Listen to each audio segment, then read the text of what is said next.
Blackout Hong Kong. Yes, the light went out in Hong Kong, and you are organizing teams of specialists and volunteers to go to different areas of town, restore the light, bring help, etc., etc., etc. It seems like it could be the idea for a cooperative game, but the game is actually competitive for 2 to 4 players. It also has a solitaire option, but I didn't see really clear rules for solitaire play. I played solitaire, kind of making up a couple of things where I wasn't sure how to do it.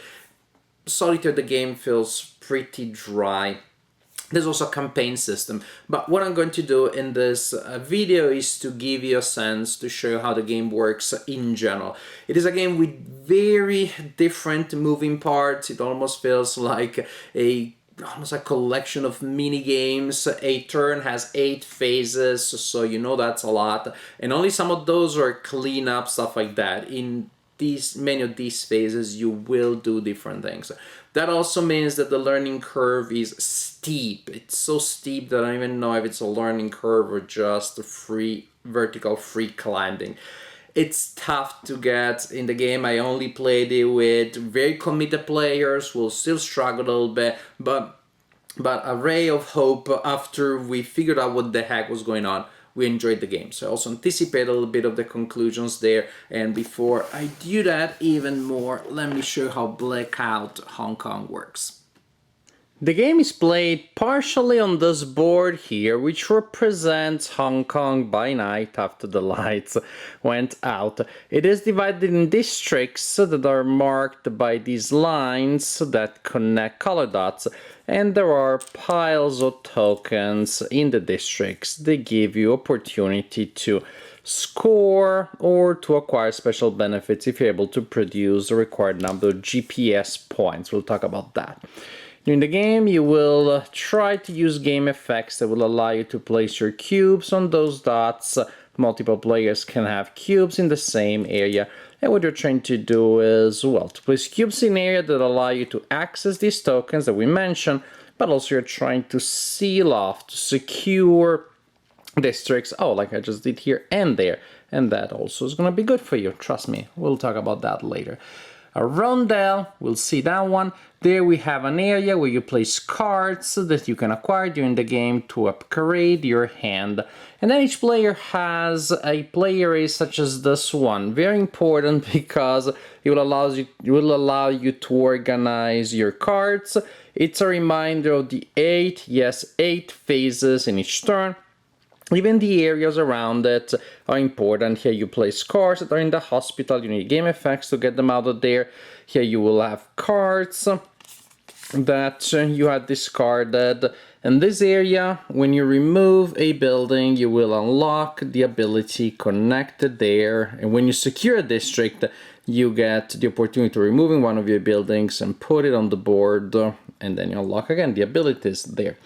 All important are these slots here. Your board has 4 of them. At the beginning of the game you only have 3. You need to use game effects to remove that marker there. And then you will place cards here forming columns, and they represent the various specialists and volunteers that you're sending in the city, in the dark, to perform actions and to collect resources for you. Now we said 8 phases per turn, so let's get started without further ado.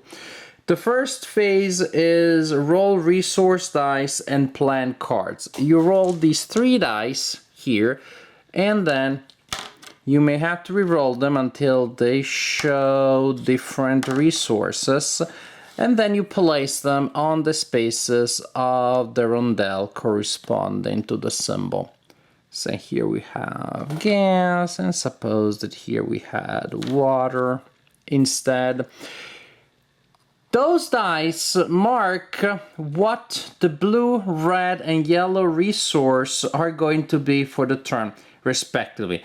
That means that if I have a game effect that allows me to collect a red resource this turn, it means that I'm collecting rice or food in general.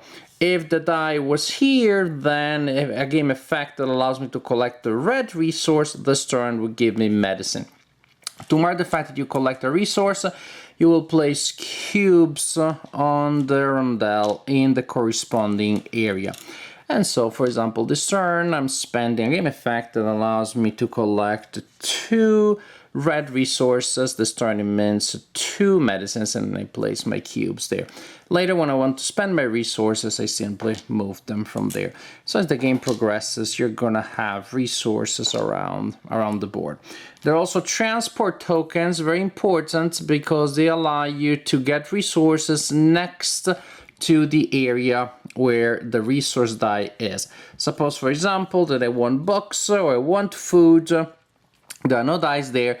I spend a card that lets me get a red resource, and I spend a transport token. Basically, a transport token allows me to place a cube not where it should go, but in an adjacent location. So a card that lets me get a red resource plus that token allows me to place my resource cube here, which means I just collected rice or books or knowledge that I can then spend later. That's for the general idea about collecting or rolling resource dice, and then planning cards. You will place cards from your personal hand here. And just let's keep it simple for now. Of course, not getting all the complicated stuff. Cards have a symbol here, or they may have symbols here. If there is a cube or multiple cubes, that means that is the kind of resource that they produce. For example, this volunteer will give me 1 blue resource. Other cards have different effects, and suppose, in fact, that as I'm planning my cards, I plan my cards for the turn like so. All players do this simultaneously and secretly, and you can place up to 1 card in each slot per turn, no more than that. Then players will deploy volunteers and specialists, which pretty much means that they reveal their cards and will resolve the effects. Players can reveal and resolve the effects in any order. This is important because some effects may require you to spend a resource, so maybe first you reveal and resolve a card that gives you a resource, then you spend it and you get the associated benefit. Here, for example, I'm gonna get a blue resource, a red resource, and then I can perform that action. And so just to talk about the red and the blue, then I place my cube there and my cube there, unless I spend a transport, say, because I really like those books. That's how it works. But again, remember, you may also have to resolve other actions. And these are the basic starting cards. You will get a lot of cooler cards later that allow you to collect more stuff. And say this one gives you 3 red cubes. Pretty neat, huh? These cards here that are white cards, you'll collect them also. You'll place them in this area here, and that will allow you to complete objectives. Speaking of, that is what we do next. Again, all players will work together, meaning not together at the same time, because this is a competitive game. And what happens now is players get to complete goals. You can complete goals that are in your cards. So your cards, their goals are at the bottom. Here, say, for example, the goal for this card here, if I spend 2 books and 2 tools, only those books would be interesting. Then I can move the card back to my hand and I can place a cube in a red dot, any red dot on the board. And maybe I want to place it there. Done. Other effects may be described on these white cards that as you collect them will go on your board. And say here, for example, I could discard a water and a tool to collect a victory point. I mark that effect to say that to show that I performed that. Here I could spend 7 coins. Yes, money is a resource. 7 coins and show that I have a slot with 2 red and a yellow card, and then I get a victory point and a pride dot, which means I can put a cube of mine on any dot of any color that I want. So we complete goals from these cards here and from the bottom of these cards here, and then we move to the next phase, which is new objectives. Now players will get a chance to buy new cards from that area there. The area is divided in 3 rows. Basically, when you buy a card, if there are still 3 cards in your row, it's gonna cost you 4 coins. If there are only 2 cards left, 3 coins. There's only 1 card left, 2 coins. So the later it is, the fewer options, the cheaper it gets. Time now to do some cleanup. Now, players that still have food, they need to sell their food cubes for 2 coins each. Players that have water can sell a single water for a coin or 2 waters for 1 of these tokens here. There are various ways of collecting these tokens, very useful for what's gonna happen. 2 phases ago, I was like, hey, when do we scout? See, with all these phases, you may forget one. Scout. Okay, first we have objectives, then we scout, then we do these things. Scouting. Basically, when you're scouting, you can look at a stack of tiles on the board next to a location where you have a cube. And there are basically 2 tasks that you can perform, and they have different values. This one, if I produce 6 GPS points, I'm gonna collect 2 tools. If I spend 12, I'm gonna collect 3 tools and 4 victory points. And they may be like this, similar. Those GPS points are produced by cards that are visible in your tableau, so those symbols there, you may spend these tokens that I show you that produces 3. Interesting enough, when you collect one of these, not only do you get the associated benefit, but you place it face down in your play area, and also that symbol now counts as a GPS point. So you simply collect those points from anywhere you can, and you spend them during the scouting phase, or you show that you have them during the scouting phase to get those benefits. And there can be a lot of victory points to be had from that. Complete objectives, scout, buying your objectives, clean up. Now we secure districts. Now we check on the board to see if in fact somebody has managed to seal districts. When that is the case, the player that triggered the securing of the district gets to remove all of these and places one of their buildings there. And remember, those buildings are on your personal board at the beginning of the game, and by removing one from there, you will unlock abilities. In general, those check marks abilities. Also, at this point, everybody who has cubes in the district that was just secured is going to score points according to that table there. I know it's far and upside down, but you have imaginative and flexible minds, I think. You can read it. So, for example, if I have 4 cubes in a district that were just secured, it's 5 points, 6 is 10 points, and so on and so forth. Almost there, friends, almost there, friends. Now we refresh hands, and then we carry out the check mark actions. Meaning, if you have 0 to 4 cards in your hand, you can choose one of the slots that you have in which you have the most cards. In case there's a tie, there's only one slot with the most cards. Then you take the cards on that slot, you add them to your hand, and when you do so is also when you can carry out special actions that have a check mark ability, a check mark symbol next to them. So that's pretty neat. You can also unlock an ability that will allow you to refresh your hand when you have 0 to 6 cards instead of 0 to 4. And in general, there are just a lot of things that you can do. You can spend a victory point to get a transport token. You can spend $5 to acquire one of those resources, because then later there are abilities that will require that special resource, which is stored in the middle of the rondel. So, well, this is the general idea. At the end of each turn, during each turn, some of those cards will be bought, and in any case, then some will be discarded, just to make sure that cards they get constantly drawn from this deck to replenish that area. When this deck is exhausted, then you trigger the final phase, which is you play one more round. You will use a set of cards that you have set up, set aside at the beginning of the game. So you play an extra round, there's a final special scoring, which resources are scored one more time, and at the end of that, the player will be the winner with the highest score.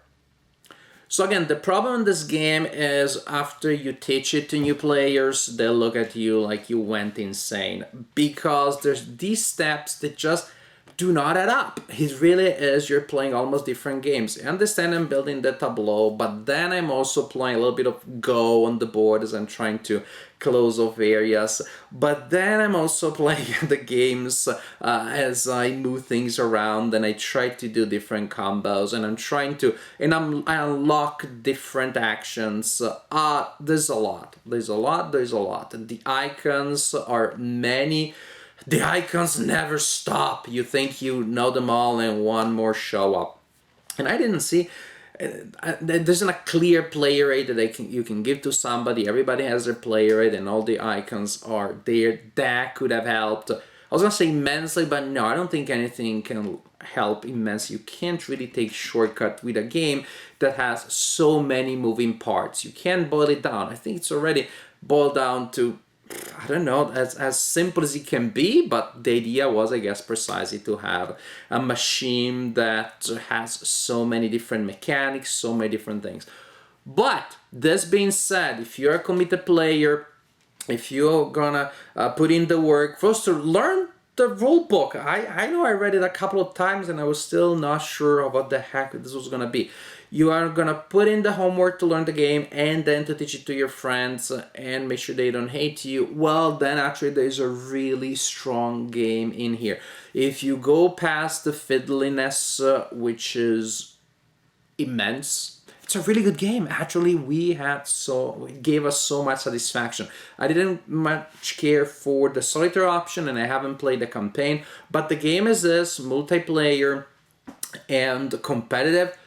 We had such a good time playing it.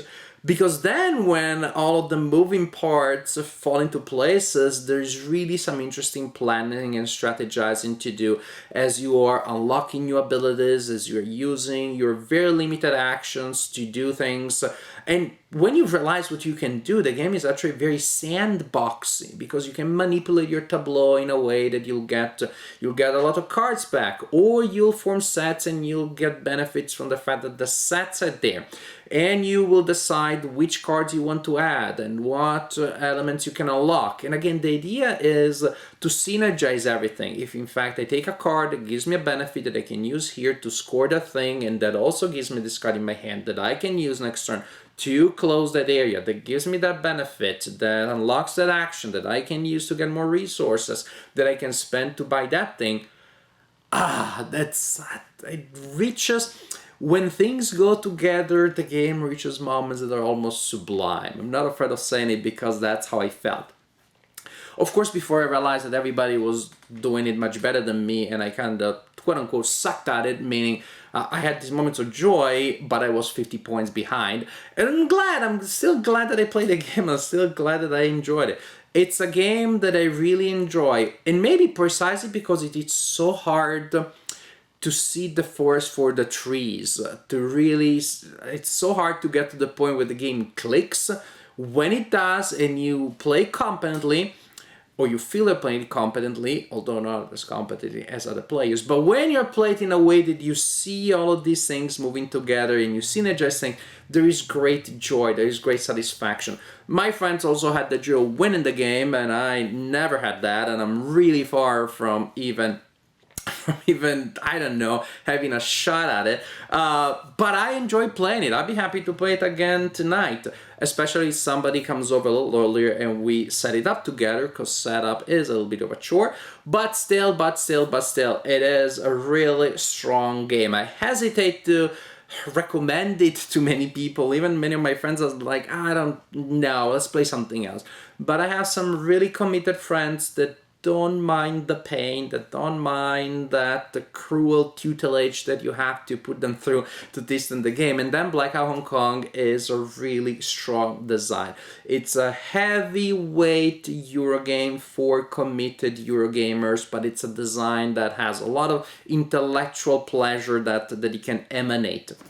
I enjoyed playing it. I wouldn't mind winning it at some point, but I would say almost that's irrelevant. We play games to enjoy the interaction of our mind with the design and our decisions with what the players are doing. And Blackout Hong Kong gives you a lot of opportunity to do that. It gives you a nice workout at the end. Your brain feels a little bit sore and sweaty like after a good session at the gym, but it's pleasant. It's a pleasant form of intellectual challenge. It's a good game, definitely not for everybody, definitely for a niche, even within such a niche hobby as ours is, but that's how it is. That's how Blackout Hong Kong works. It can give you a lot of joy, but you need to be the kind of person that is willing to take the challenge.